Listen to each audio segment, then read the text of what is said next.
it's me, Terri of the Yarn Joy Podcast. Welcome back to another Tuesday Tidbits video. Okay, in today's Tuesday Tidbits video, we are still continuing on with the series of a designer spotlight. So in today's designer, or this week's designer spotlight, the website that I found is called, reading it off, make sure I get it right, loopsandlovecrochet.com, I think. I'll link it down below in the description box. She has a great, just a great variety of free patterns.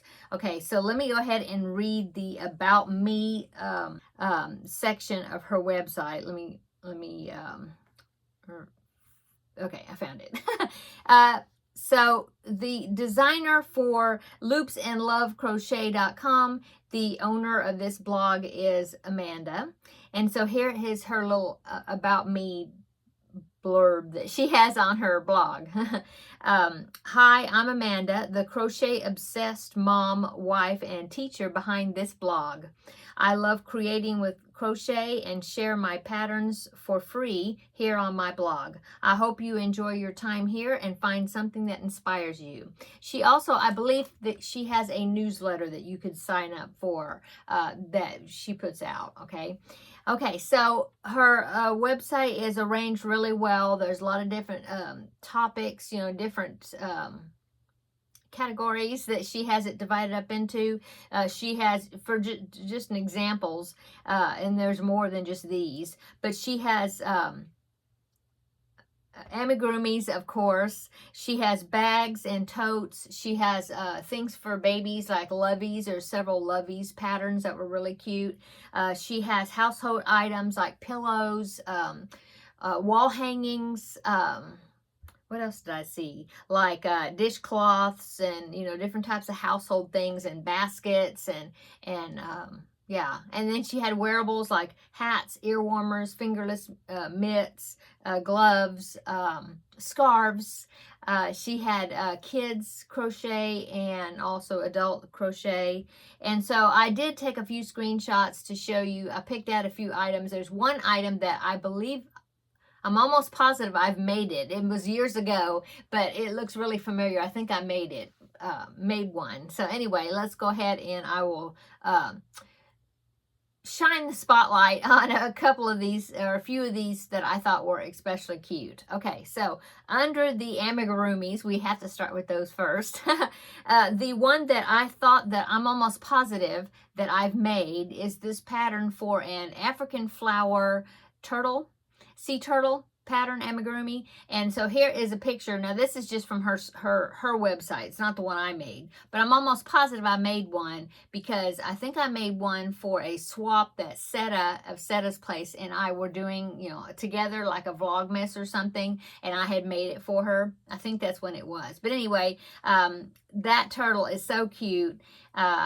I love that African flower design on the top of the shell. It's just so cute. You could use all kinds of color combinations for that, and it'd be so cute. Okay, so still with the amigurumi, she has this mermaid doll, so I'll put that picture up there. I thought that was so cute. I like the multicolored yarn that she used for the hair of the mermaid doll. I just thought it was really cute. Okay, and then one more, let's see, I think I have one more. Let's see. No, oh yes, this one right here. This amigurumi cactus. I thought that was so cute. Little cactus in a pot, and it's got the little trim on the top of the one arm of the cactus. I think it was a bow. Anyway, I just thought it was really cute. Okay, so let's go on to her bags and totes. I did take a couple of screenshots of a couple of those. The first one is the Mosaic Summer Tote. I thought it was very pretty. So here's that one right there. I have never done a mosaic crochet, so comment down below if you've done a mosaic crochet project. Tell me what it's like. Is it like really fiddly? Is it a lot of managing a bunch of, well, here I am doing a crochet project with lots of bobbins hanging off of it, with all kinds of color changing going on. But I was curious on how the mosaic crochet is, how that works. Yeah, I need to do one of those sometime. Maybe I'll do that tote. Okay, and then the other The other tote I wanted to show you was a Halloween, like a Halloween treat bag. I thought was real cute. It looks like a simple project. So here's her project, her pattern right there.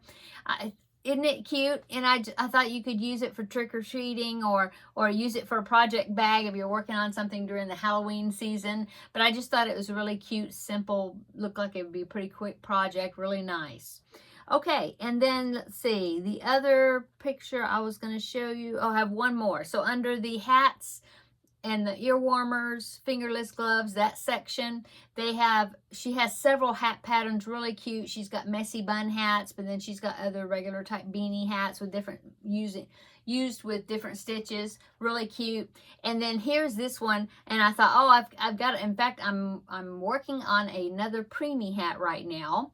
And I am basing it off or getting inspired by this pattern right here. So it's this kitty beanie. Isn't that cute? I'm always saying the word cute all the time, but it is just cute.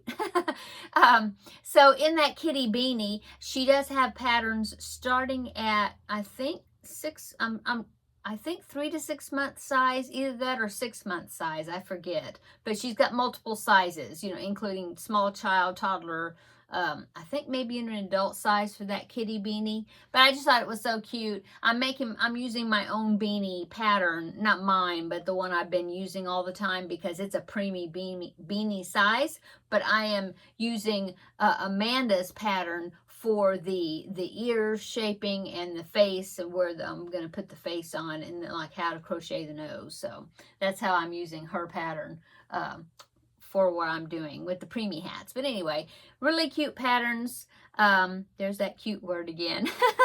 But yeah, she's got lots of patterns on there, lots of patterns on her page. And I really think that oh, and then she also has, besides her own patterns, then she's done some pattern roundups where she has done research herself, and she's pulled patterns from other websites in collections like Christmas patterns or summertime patterns, or like that. But she does give credit to each one of those, where those patterns came from, and links to take you to those other websites. So she's not like just stealing the patterns or anything. I mean, she's doing it in the proper way, I believe. Yes. And so just helping you and kind of doing some of the legwork for you for the researching part. But she definitely gives credit to the designers that those patterns belong to. Anyway, wonderful website. Check it out. I'll link it down below in the description box. A link to Loops and Love Crochet. Okay. I hope you're having a wonderful day, and come back tomorrow and we will have a nice visit for the Crafting with Friends. I will show you what I've been working on, tell you what I did over the weekend, and we'll just have a good, nice visit and chat. So until then, we will see you in the next video. Bye.